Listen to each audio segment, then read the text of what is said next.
हर हर महादेव दोस्तों, एक बार फिर से स्वागत है आपका आपके चैनल एनर्जी विद सनातन।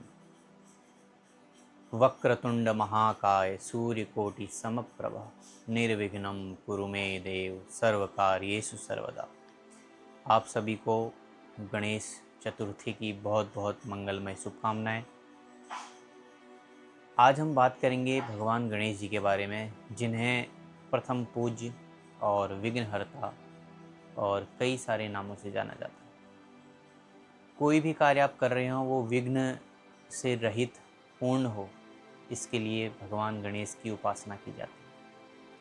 परंतु क्या आप मानते हैं कि कोई अगर आपकी माँ की उपेक्षा करे, उनका अपमान करे, तो आप प्रसन्न होंगे?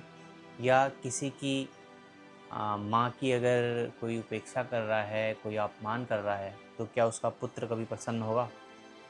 बिल्कुल नहीं। आप सबका जवाब होगा नहीं। तो फिर हम जो देखा देखी में ये सब कर रहे हैं गणेश चतुर्थी के नाम पर, वो क्यों कर रहे हैं? मैं आपको समझाता हूँ। पुराणों में, वेदों में, शास्त्रों में भगवान शिव को पुरुष और माँ जगदम्बा भवानी को प्रकृति कहा है। ध्यान से समझिए। तो प्रकृति के ही पुत्र हैं भगवान गणेश।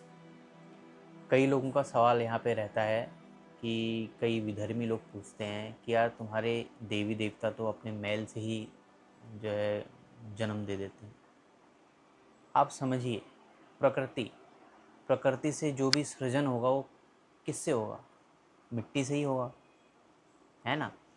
तो गणेश जी का जो प्राकट्य है, क्योंकि माँ जो स्वयं प्रकृति है, तो उन्होंने मिट्टी से ही किया है। उनका जो शरीर है, जो प्रकृति का अगर रूप आप देखोगे, उसी से प्रकट होंगे।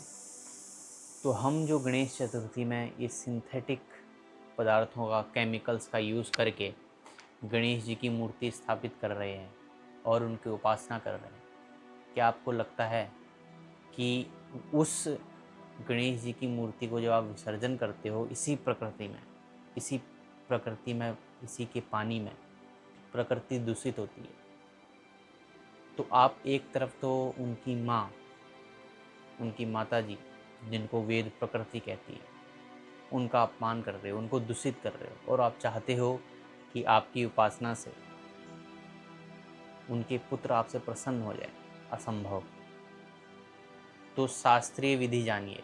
देखा देखी में, चमक धमक में इतना तेज डीजे बजाकर, इससे इतना ध्वनि प्रदूषण होता है, कितने जीव मारे जाते हैं इसकी, अगर डीजे बहुत ज़्यादा लाउड हो तो जो चीज़ आपको शांति नहीं दे सकती, आप अगर आप डीजे के सामने बैठेंगे, आपको शांति मिलेगी उससे? नहीं।